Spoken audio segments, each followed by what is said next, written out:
uh just and then what can you support when you're off the bench? What other things are you supporting in the community? How are you using your position and your new place of power to advance society and other people around you?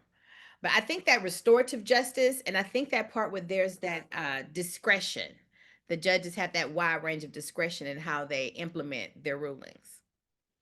You know what's funny about that? You know, and like I said, I don't know anybody who actually ran for. Well, I know a judge, Judge Olu Stevens. But I know two people that ran for judge, and they didn't get elected. Nicole Compton out of Louisville, and also the person I mentioned that I was engaged to. And one thing I remember when I was engaged to the woman that was an assistant district attorney, which didn't give her the power of a judge, but she was able to exercise some degree of discernment in terms of, because she was prosecuting people, so she could decide how much of a sentence she wanted to give and all that.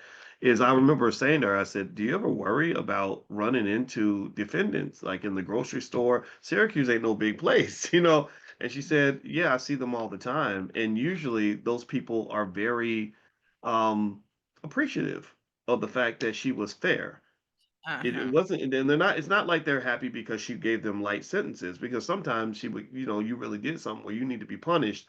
So that was kind of scary. Like she could just drop that 20-year sentence like nothing, and but she would explain it and whatever. And so what I found is that people have a real appreciation for fairness, you Hmm. know, like a respect for it. Even if you were harsh on me, it's like, yeah, I know I messed up. I know I did something wrong, you know. And so I think that to me, that's just so remarkable because I think that we have a society right now where fairness, truth, and justice is so important.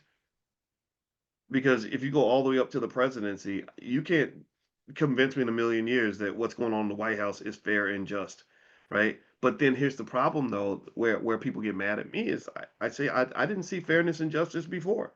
You know, I felt like Hunter Biden should have got the same prison sentence all those black men got, you know, for carrying a little bit of crack, right? Well, how come he ain't in jail too? He get a pardon, but the rest of it, you know, the brothers are going to jail for 20, 30 years. So but now I think justice is more important than ever, and I have a tremendous amount of respect for people that are able to maintain that impartiality in a country that is so divided that it's become disturbing.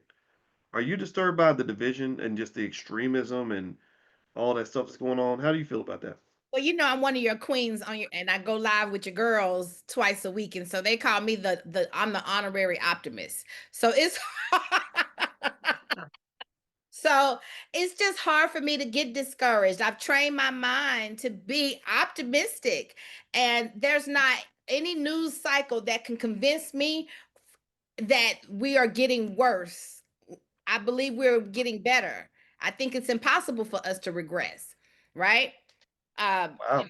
and so that's just, I believe in God, I believe in light, and I believe that and I know that they want to stop what's coming, right?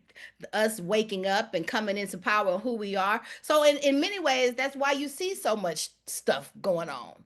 But if we don't allow ourselves to get caught up in the fray, and keep our own vibration high and bright and focused on, because my birds are still chirping in my backyard.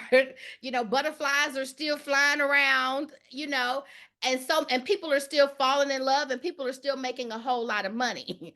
So I'm not Mm. gonna let what the news cycle want me to catch my energy up in and be in Mm. turmoil. I can't afford to, because remember, I work Mm. for myself, so I gotta go. If I'm not, if my energy ain't calling in money, I don't eat.